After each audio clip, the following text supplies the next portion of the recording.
During World War II, there is one aircraft that is equally at home at 30,000 feet on a reconnaissance mission. As it is skimming at treetop level, taking the fight to the enemy's door. Capable of a 4,000-pound bomb load, it can smash its target with pinpoint accuracy.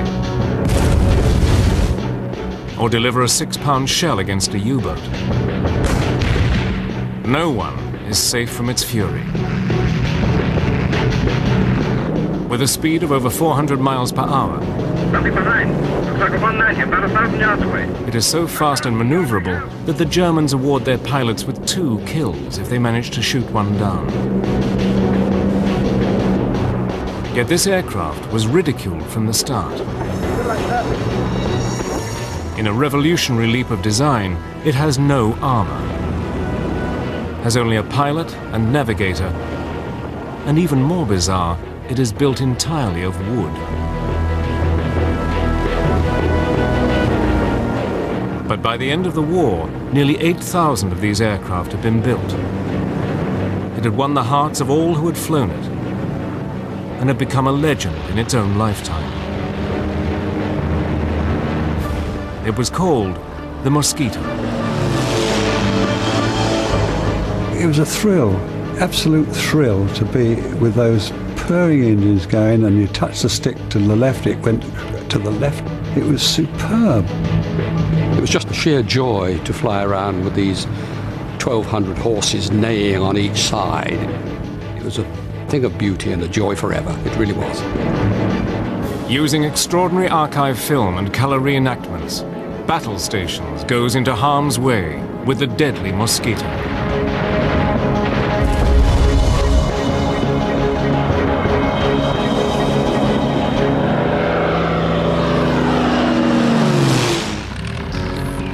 The best aircraft have often also been the fastest.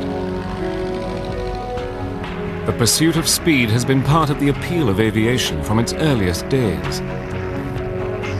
And often it is the most innovative and radical designs that break speed records. The Lockheed Blackbird uses new metals that came out of the space race and flies at over 3 times the speed of sound.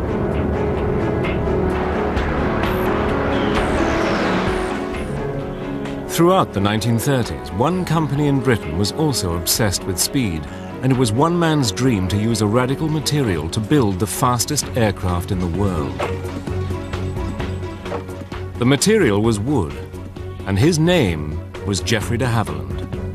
He was so very determined. Anything he wanted to do, he got on with it and did it. A real leader of people, not by driving them, but leading them from the front. As early as the 1930s, de Havilland knew that lightweight wooden aircraft were the key to greater speeds. In 1934, his twin-engine Comet won the London to Melbourne, Australia air race. With speeds of over 200 miles per hour, the aircraft flew halfway around the world in just 77 hours. A ship would take 4 weeks. From his experience of building the Comet, de Havilland began to have a vision of building a super-fast, high-precision bomber.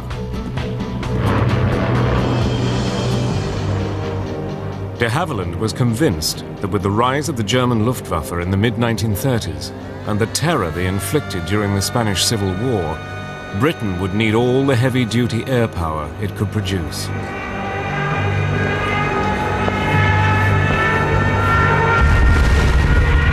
It took the British quite a while to realize that the Germans had innovative designs, monoplane fighters, but more importantly, they had medium bombers that were being developed, and they had, in effect, tested them in the Spanish Civil War from 1936 onwards. It's a huge wake-up call. At the time, the British Air Ministry believed that the future of bombing was in huge, heavily armed conventional bombers such as the Lancaster and Halifax. Radical new designs of lightweight aircraft were scoffed at. But Geoffrey de Havilland had other ideas and continued working on designs for his new bomber. His dream was to construct a cheap, easy-to-build aircraft powered by 2 Rolls-Royce Merlin engines. Amazingly, it would have no guns, no armor plating, could carry up to 4,000 pounds of explosive, and with a speed of nearly 400 miles per hour, would be faster than any other aircraft in the world. But the most amazing concept of his vision was to build a warplane made entirely of wood. The aerodynamicists and the military men at the time ridiculed the idea, saying, "How can you build a modern bomber out of wood? How would it carry bombs? And how would it protect itself?" But de Havilland had all the answers. It wouldn't need to protect itself. Its defense would be speed. And as far as strength was concerned, pound for pound, timber has similar structural properties as aluminium and steel. There's a shortage in Britain in the late 1930s of metal workers, of people skilled in the new technologies of fighter aeroplanes, of bomber aeroplanes. What you did have, though, was a nation of cabinet builders, of woodworkers, of individual small craftsmen. But more importantly, you can actually mobilize all of these people to build it, and you can make it, in effect, a cottage industry. September 1939. With war in Europe, de Havilland is at last given the green light to build a prototype aircraft. Immediately, the de Havilland design team went into overdrive. Led by Ronald Bishop, they moved into a 17th century manor house called Salisbury Hall. This remote house was chosen to keep the new aircraft away from prying enemy eyes. By October 1939, work had begun on building a mock-up aircraft in the manor's enormous kitchen, and a hangar disguised as a barn was constructed at the western side of the moat. We were working often periods of time, 6.5 days a week, and at some periods from 7 o'clock in the morning till 7 o'clock at night. But they were racing against the clock. In the spring of 1940, Germany conquered France, and the British Army was swept off the beaches of Dunkirk. With the Germans poised for invasion, Britain was fighting for its survival. Every effort was focused on holding back the Germans, and de Havilland's wonder plane seemed destined never to leave the drawing board.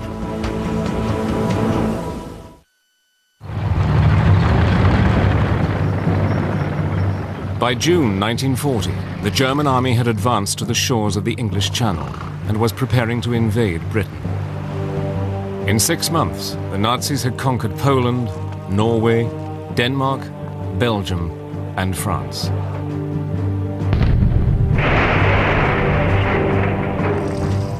Britain was the only country left to face the onslaught of Nazi Germany.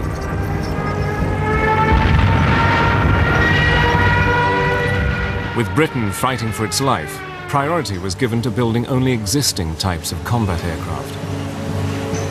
Geoffrey de Havilland's radical new wooden bomber looked condemned to be scrapped. But de Havilland was not a man to take no for an answer. Sir Geoffrey's words are, well, they may not want it now, but they will want it. De Havilland persuaded the Air Ministry to let him continue as long as he did not use any of the vital materials required for the war effort. Throughout the summer of 1940, as Britain fought for survival against the German Luftwaffe in the Battle of Britain, de Havilland and his team worked on their wooden bomber.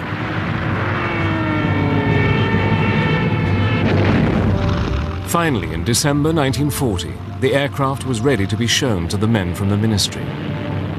It would be called the Mosquito. De Havilland had done the impossible.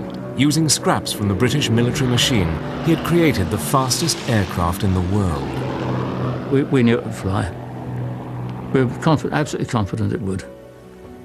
And the question is how much better than the Spitfire it would be. Of course, we said it would be, and it was.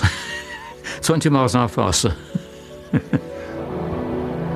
The Air Ministry was so impressed with its performance that they placed an order for 150 Mosquitoes.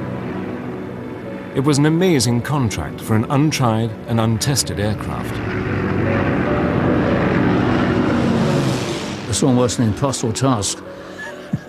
It's a wonderful thing to change from they don't want it And so give us more and more. But it was de Havilland's vision of construction that answered this call and enabled the Mosquito to be built in vast numbers. A plan that was as simple in practice as it was visionary in conception. The aircraft was to be built like a model aircraft, with wood, plywood, glue and screws. Over 400 companies around Britain with woodworking craftsmen would make the various sections. The fuselage would be made in two halves before being bonded together. The wing would be assembled in one piece and then transported to the main factory for the final assembly. In all, over 6 tons of wood and nearly 50,000 brass screws were used in each aircraft. At 40 feet long and with a wingspan of 54 feet, a legend had been born. With a speed of 400 miles per hour, faster than any aircraft in the world, the Mosquito was ready to do battle. The RAF viewed these aircraft as too valuable to let just anybody fly them. Only the most experienced crews were selected. But for many of these men, powered by its 2 mighty Merlin engines, the Mosquito was unlike anything they had ever flown before. The purr of a Merlin is something to experience, it really is. And then we taxied out and took off. There you were, you suddenly look at the altimeter. The 1 minute you're down at 1,000 feet, next minute you're up at 30,000. She would climb at 2,500 feet a minute, and that was really going some. You had to get into a jet to fly anything faster than that. If you started to mishandle her, pushing and pulling, in no time at all you would over-control, and she would be like a mosquito. She would sting you. In July 1941, the first Mosquitoes to go into service were delivered as photo reconnaissance units. It had taken only 22 months from the first drawings to delivery. Unarmed, bristling with up to 5 cameras, these aircraft were soon sweeping all over Europe, evading anti-aircraft guns and fighters. The Germans had nowhere to hide. Nothing was safe from the Mosquito's prying eyes. Photo reconnaissance was vital. We're talking the days before satellites, the days when human intelligence on the ground was limited. It was difficult to get back good information. Before every single bomber command raid over enemy targets, they had to take pictures of the targets, and in fact had to report the weather as well. So the Mosquito was an ideal aeroplane for that. In fact, you could say probably it was the best aircraft for this. But it was as a bomber that the Mosquito came into its own. During the early part of World War II, bombing was a case of hit or miss. Aircraft flying at 16,000 feet would drop their bombs in huge numbers, trusting on flying skill, weather, and luck to hit their targets. But by mid-1942, the Mosquito bomber version was going to change all that. Relying solely on speed and height to outrun the enemy fighters, Mosquitoes could drop their bombs with pinpoint accuracy. Soon, Mosquitoes with payloads of up to 4,000 pounds, equivalent to a B-17 bomber, were an integral part of bombing missions. But to make the Mosquito even more deadly, they perfected the art of fast, low-level daylight raids. We had to be under 50 feet to be under the radar. That's the whole point of low-level operations, so the Germans don't know you're coming. And then, of course, you had to go low over the target as possible, so that you took them hopefully by surprise. Some daylight raids were flown at such low altitudes that Mosquitoes would often come back with strange souvenirs from their mission. Many Aussie pilots come back with telephone wires draped round his tail wheel. I know I've come back with branches of trees that weren't planted in England. Mosquito squadrons were now becoming more and more daring in their attacks, none more so than the daylight raid against the Dutch Philips radio factory in Eindhoven. Intelligence had discovered that the Germans were using the factory for research into radar countermeasures and had to be destroyed.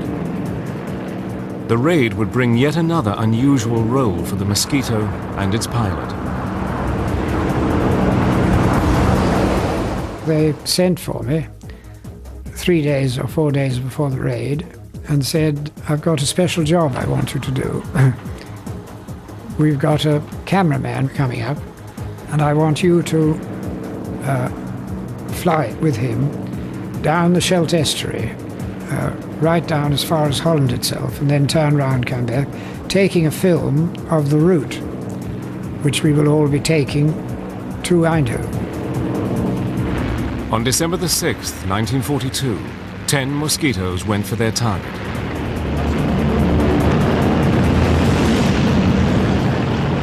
We went low level down the Scheldt estuary into Holland. And then just then we were approaching a place I think called Turnhout. And at that point we had to climb up to 1,000 feet. And then we turned to port, and up came the factory and went down in a screaming dive and dropped our bombs straight into it.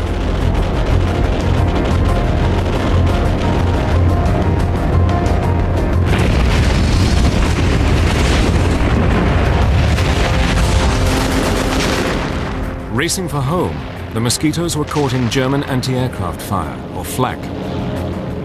Over the North Sea, disaster struck. The chap who decided to follow me, because he was on his first trip and he thought he'd follow an experienced pilot, and I'm afraid he caught a bit of flack because my cameraman suddenly called out, looking backwards, God, he'd gone into the sea. I've turned round and went back to the sea. And there was no dinghy or anything, just a cauldron of boiling water. Just 6 weeks later, on January the 30th, 1943, the Mosquitoes went on another audacious raid, the 10th anniversary of Hitler's coming to power.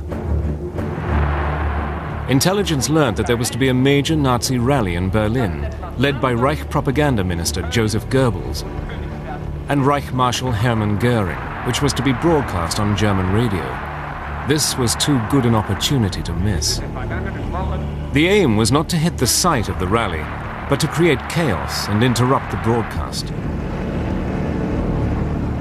With their speed and range, 3 Mosquitoes hit Berlin at 11 a.m., interrupting Göring's broadcast. At 4 p.m., a second group hit, interrupting Goebbels. For the Allies, it was a major propaganda success. The Mosquito delivered to the Allies, particularly to the British, propaganda coups right the way through its service history, and all done by a small wooden aeroplane that the Germans had written off in their propaganda as being some sort of antique. Later, Göring was heard to say, "It makes me furious when I see the Mosquito. I turn green and yellow with envy. The British knocked together a beautiful wooden aircraft that every piano factory over there is building. They give it a speed which they have increased again." But if the Mosquitoes were spoiling Göring's day, the Allies knew that to spoil the Nazis' day, the Mosquitoes were going to have to bomb Berlin again and again until they smashed it into submission.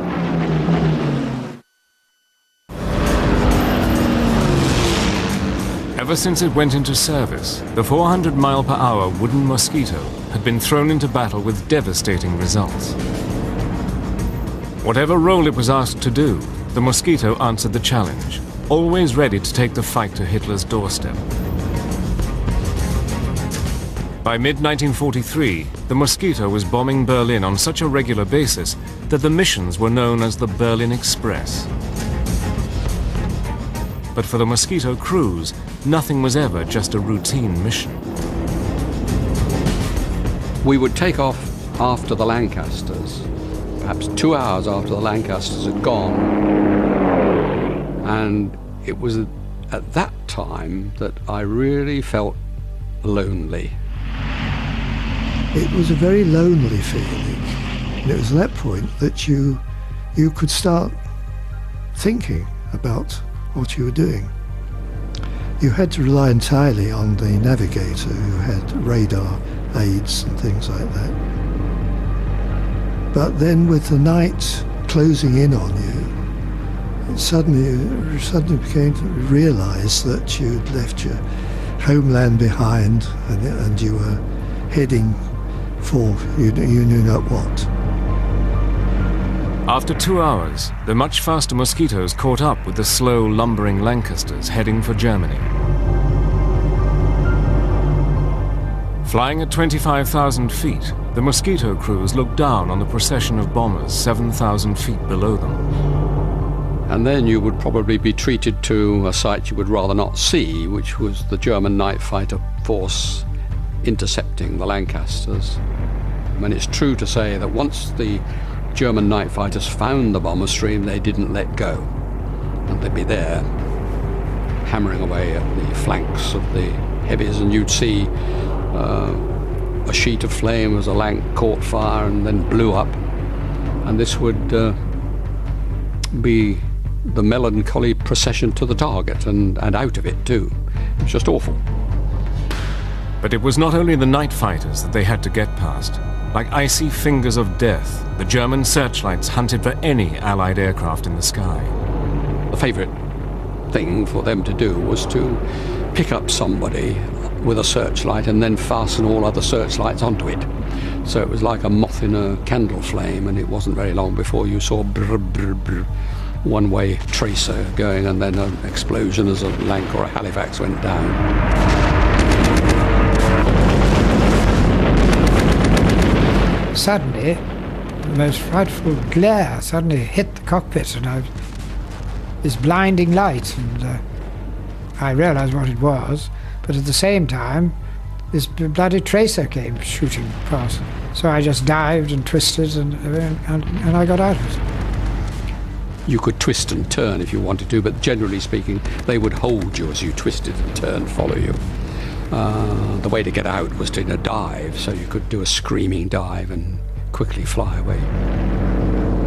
Eventually, the Mosquitoes and Lancasters made it to their target. Having dropped their bombs and taken photographs, they then had to fly back through the searchlights before they reached Britain.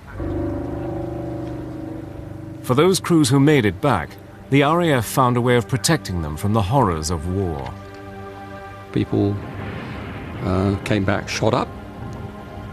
And one thing I did notice about the bomber airfields, of course, no one was ever sick.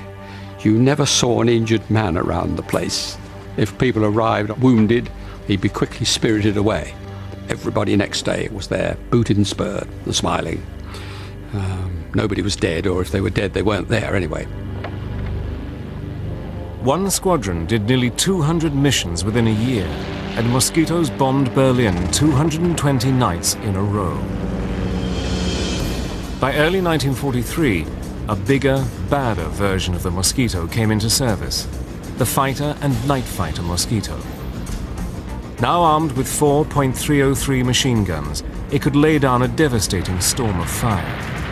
During early trials, it was found that the flash of the guns was so intense that it momentarily blinded the crews. Modifications overcame this, and because of the grouping of the guns in the nose, Mosquito pilots now had a terrific concentration of firepower. Soon these first night fighters were in action, and with their new radar guidance systems were wreaking havoc on German bombers. The timing couldn't have been better. In June 1944, a new devastating weapon hit Britain.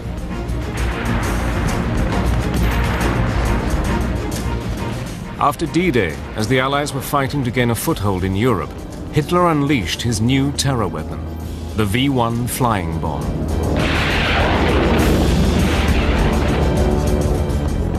Flying at nearly 400 miles per hour, equal to the Mosquito's speed, and packed with high explosive, the V-1s were aimed at London.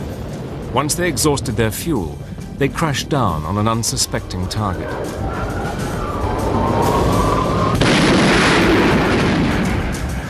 Destroying these fast-flying bombs was a dangerous task. Quickly, Mosquito pilots devised ways to take these terror weapons out of the sky. They would try and get some height and then swoop down on it and shoot it with cannon. But obliterating a terror weapon could be life-threatening in more ways than one, as one pilot was to find out. And he squirted at it with his cannon, but he was a bit too close and it flew to bits. And a bit of it came in through the front and pierced the dinghy that he was sitting on. It inflated in the cockpit, so up he came off his seat and up towards the roof. But he was very fortunate. He always carried a dagger down his boot. I don't know if he wanted to fight his way out of Germany, perhaps. He produced the dagger, stabbed the dinghy, and down it went, and he got home. When I heard the story, I was absolutely terrified, and I always carried a knife down my own boot after that, just in case. Whilst the fighters were attacking the V-1s in the air, their photo recon brothers were scouring France and Belgium, hunting down their launch sites. As we got near the target, of course, the navigator would alert you to your position. Put your nose down onto towards the ramp of the pillbox, and the pilot would release the bombs. We did, I think, over 3,000 sorties against them, and in the end, Hitler only launched 5,000 of them. And it was an ideal target for the Mosquito. The Mosquito was made for V1 sites. After just 9 weeks, the Mosquitoes had destroyed over 650 of these terror weapons.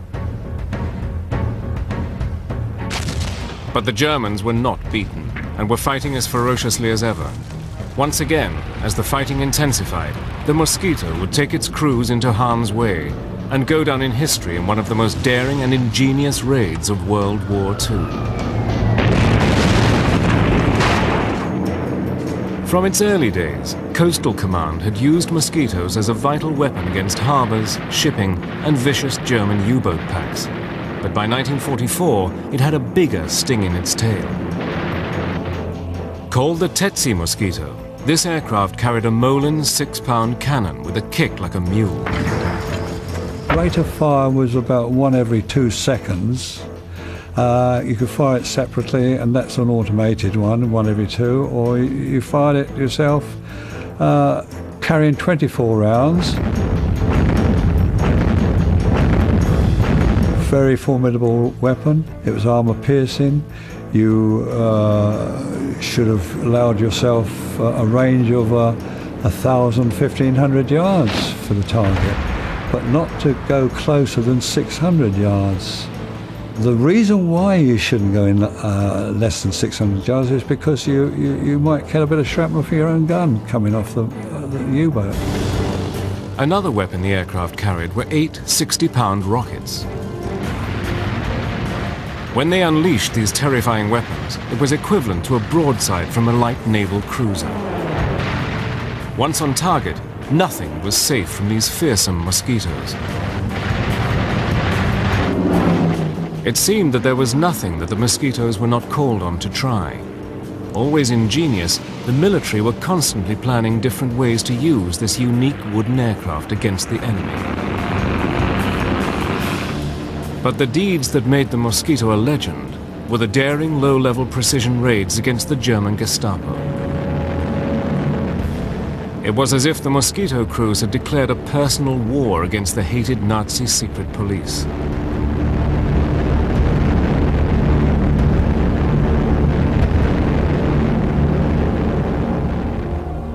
From as early as 1940, the French resistance network had been a major thorn in the side of the German occupation.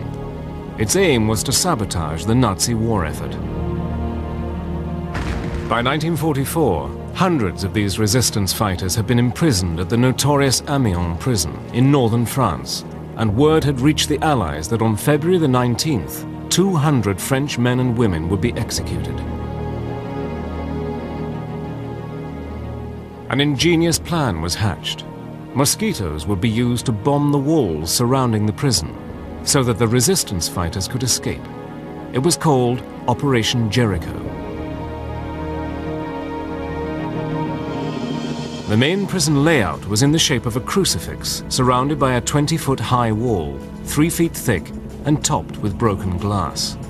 Located at the end of a long road, the prison was surrounded by open, flat countryside. The timing of the raid was vital.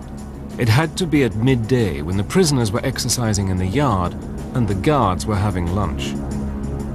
Equally important was the placing of the bombs. Great care had to be taken so that enough explosive was used to smash a hole in the outside wall, but not so much as to kill all the inmates.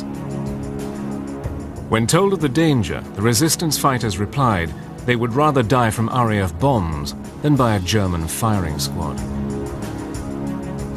On the morning of the 18th of February, the Mosquito crews were told for the first time what their target was. We went into the briefing room around about 9:30, 10 o'clock in the morning. And on the table was a mock-up model of the Amiens prison. And we were told we were going to try and breach the walls and give the prisoners a chance to escape. The attack, timed for exactly 12 o'clock midday, consisted of 3 stages.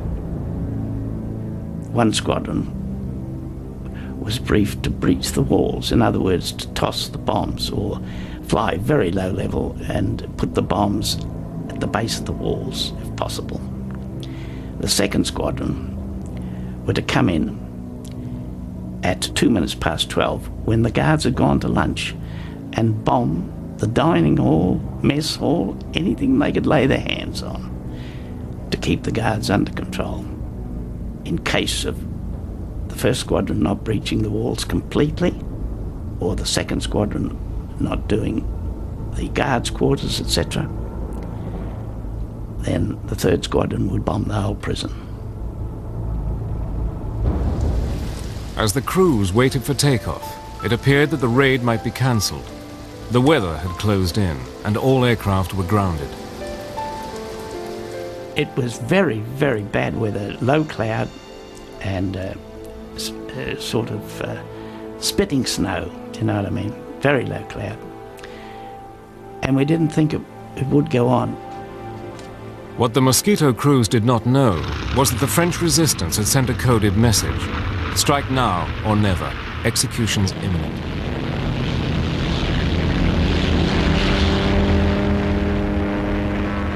At the last possible moment, and with only 2 hours before the deadline, 18 Mosquitoes armed with a 500-pound bomb load took off in conditions worse than most of the crews had ever encountered.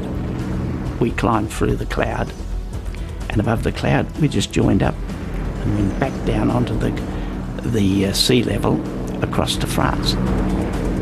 Flying in 2 groups, and at almost 0 feet, they swept across the English Channel. Amazingly, as they approached the French coast, the weather improved. It seemed that luck was on their side. When we got to France, it was covered in snow, of course, but it was clear.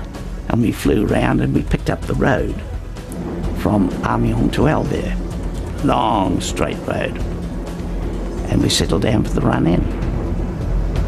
In the fields around the prison, French resistance fighters anxiously searched the sky, waiting for the Mosquitoes to help their comrades escape. We could see the prison ahead. And we got down very, very low indeed. And we were coming down to around about 190, 180 knots. With only minutes to go, and with the Germans completely unaware, the Mosquitoes neared the prison. We opened our bomb doors about a mile from the prison, flying at about 10 to 15 feet. And we had to pull up to go over the walls. We'd let our bombs go, and they went through the base of the wall. I turned to starboard, and as I looked down, I saw the startled face of the machine gunner in the little cupola on top of the prison. We looked at each other, I suppose, and then I was down onto the deck in loose formation following the wing commander. The raid was a success, and the Mosquitoes had pulled off an amazing feat of courage. 255 prisoners escaped, but 37 were killed, along with 50 German guards. The Gestapo were vicious in their revenge, and 260 prisoners were killed in reprisal. The raid was a wake-up call to the Germans. As far as I can see, this was a brilliant piece of precision bombing. The first flight took out the walls, blew in the doors, allowed people to escape. The second flight took the walls down. In fact, they didn't need the third flight. I think it was a startling success because it would have demonstrated to the Germans that the Royal Air Force could place bombs wherever they wanted to across occupied Europe. The Mosquitoes continued to carry out their unique style of war against the Germans. It was a period that would see them operating deep inside occupied Europe. Using technology that was years ahead of its time, they hunted down the Nazis. No one was beyond the reach of the Mosquito. Throughout the long and bloody conflict of World War II, the 400-mile-per-hour wooden Mosquito was always at the front of battle, always taking the fight to the enemy. But it was the Americans that came up with yet another novel use for this versatile aircraft. Late in 1944, the OSS, the Office of Strategic Services, a forerunner of the CIA, took over 5 Mosquitoes to work with their agents in occupied countries. Because the war was moving so rapidly, intelligence was having a hard time knowing exactly what the enemy was doing. Only agents behind enemy lines could supply this information. It was vital that these agents got this information back. Using Morse code was no good, as the Germans could easily detect it. Something else had to be found. 2 American scientists had developed a transmitter that enabled an agent to talk to an aircraft. Called the Joan Eleanor system after one of the scientists' wives, it was an early version of the mobile phone. By transmitting on a waveband so narrow, the Germans could only detect the agent if they were within 50 feet of him. But the ingenious part of this plan was the Mosquito. With its speed and height, it could fly undetected along a predetermined 150-mile line, listening for the agent's message. Deep inside the Mosquito was an OSS operative. Within the fuselage, there was hardly enough room to move, and I was sitting almost on top of a big fuel tank. The petrol in there would expand and would come out on a special valve, and I could see it down there bubbling. And that was petrol. When you switched on your suit, you always expected a spark, boom. But we were so high that there was very little oxygen in the air. When the Mosquito got to the area, the OSS operative would begin calling the agent. This is 5278, 5278, calling Z313131, and then wait for him to say, yes, I'm here, and give me the answering code. Sometimes the Mosquito would fly along the designated route for hours on end before the agent answered. When you heard them, it was exciting. It was, look, I've got him, finally. Confirmed who he was, and his short messages would be such and such a unit is there, and they're going west on highway number so-and-so, and it's 2 battalions or whatever it is, and and we could get it back in 3-4 hours. But many times the agent never answered. Sometimes they could not find a safe place in which to send their message. Sometimes no one ever knew. Well, when time was up, the pilot knew just how much petrol we had, we'd turn around, go back. The Mosquito had for a long time been the weapon of choice as a pathfinder for the bombers. But as a low-level marker, it was second to none in helping annihilate the German war machine in France. To enable precision bombing and to reduce civilian casualties, the Mosquito would fly with the squadrons of heavy bombers. As As they neared their drop zone, the bombers dropped flares which illuminated the sky, and the Mosquitoes dived down to identify their individual targets. So 4 of you were coming in, and the rule was that the first one who saw it called tally-ho. Just that. You then positioned yourself and dived on one end of the target. And when you judged that you were at the right position above the ground, which was probably at about 1,000 feet, you were coming down at quite a speed after all, you pressed the button and away went 4 500-pound markers. And down they went, and made a great blob of red on the ground. You got the hell out of it. Only when the target was ringed in red marker bombs would the Mosquito leader call up the oncoming bombers. But one of the Mosquito's most demanding roles was that of interdiction, the cutting off of enemy supplies. Nowhere was this more graphically demonstrated than in the days leading up to and after June the 6th, 1944, D-Day. As Allied troops fought a bloody battle to gain a foothold in France, the Mosquitoes hunted independently, seeking out enemy supply lines.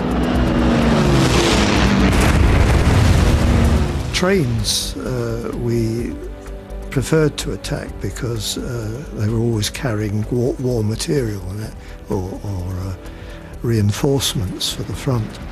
Sometimes you could attack a train going into a tunnel, and you'd get the other end of the tunnel and wait for it and shoot it up as it came out. It was fun, really, shooting up trains. During the month of June, Bomber Command flew over 15,000 raids in support of the Allied invasion forces, and by the end of 1944 had helped drive the Germans back into their own country. Finally, on May the 2nd, 1945, 2 days after Hitler's suicide in Berlin, 126 Mosquitoes took part in the last raid of the war in Europe. Their target, the German port of Kiel. Within 2 hours, the city was reduced to rubble, a grim legacy to the destructive power of the wooden wonder. The aircraft that had been seen as some sort of joke when first designed had grown of age. It had become one of the most feared and lethal killers of World War II. Over 7,700 had been built, and over 40 different variations had served in all theaters of the war. To the men who had flown it, the Mosquito was second to none. It was a love affair, and I thought, well, when I finished flying, that was it. I never flew another aircraft again after the Mosquito, never. It's wrong, really, to say it was a legend, because the legend suggests it wasn't real, and the Mosquito was certainly reality. But it was a lovely aircraft, beautiful aircraft to look at, marvellous aircraft to fly. Well, in many cases saved my life, but I mean, I think the Wooden Wonder, it's been used before, but I think the Wooden Wonder really sums it up. It was.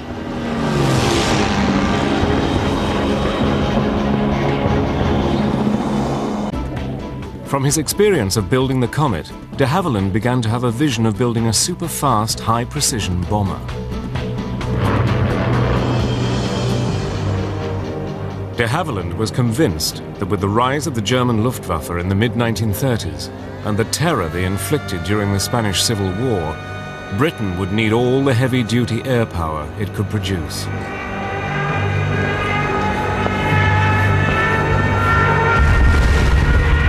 It took the British quite a while to realize that the Germans had innovative designs, monoplane fighters, but more importantly, they had medium bombers that were being developed, and they had, in effect, tested them in the Spanish Civil War from 1936 onwards. It's a huge wake-up call.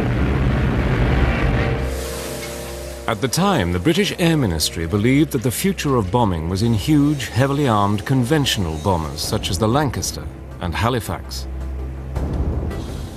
Radical new designs of lightweight aircraft were scoffed at. But Geoffrey de Havilland had other ideas and continued working on designs for his new bomber. His dream was to construct a cheap, easy-to-build aircraft powered by two of the appeal of aviation from its earliest days. And often, it is the most innovative and radical designs that break speed records. The Lockheed Blackbird uses new metals that came out of the space race and flies at over 3 times the speed of sound.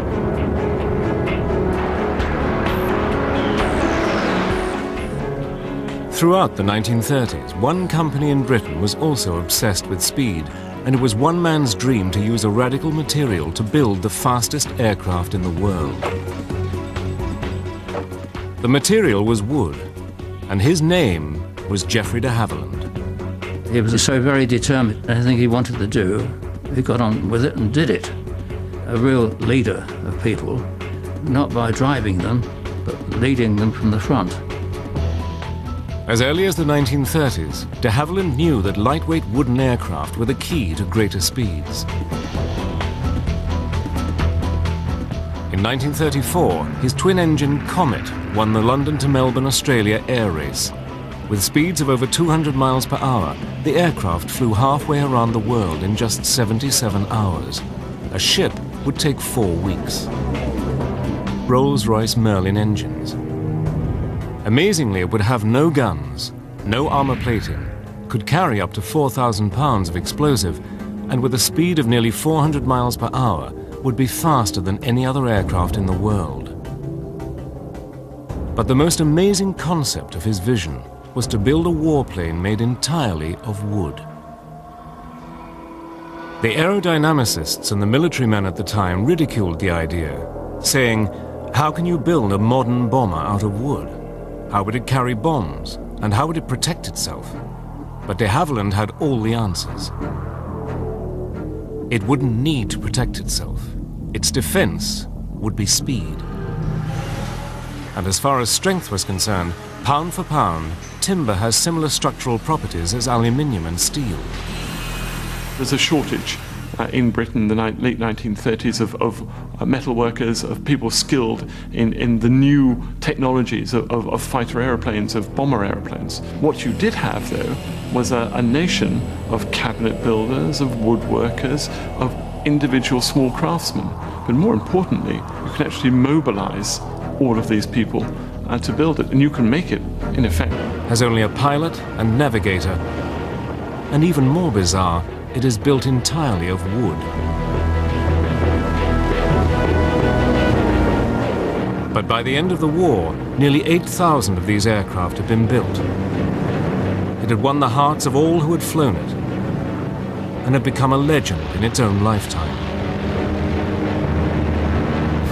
It was called the Mosquito. It was a thrill, absolute thrill to be with those purring engines going, and you touch the stick to the left, it went to the left. It was superb. It was just a sheer joy to fly around with these 1,200 horses neighing on each side. It was a thing of beauty and a joy forever. It really was. Using extraordinary archive film and colour reenactments, Battle Stations goes into harm's way with the deadly Mosquito.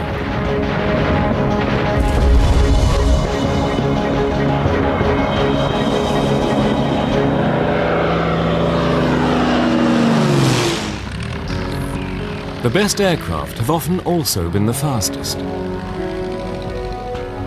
The pursuit of speed has been part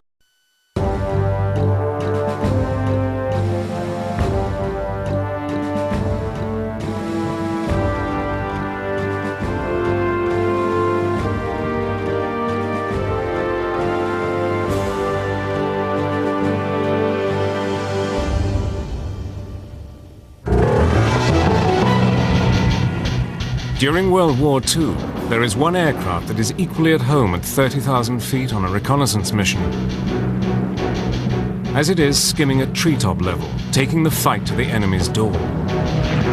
Capable of a 4,000-pound bomb load, it can smash its target with pinpoint accuracy, or deliver a 6-pound shell against a U-boat. No one is safe from its fury. With a speed of over 400 miles per hour, Something behind. Looks like a 190, about 1,000 yards away. It is so fast and maneuverable that the Germans award their pilots with 2 kills if they manage to shoot one down. Yet this aircraft was ridiculed from the start. In a revolutionary leap of design, it has no armor.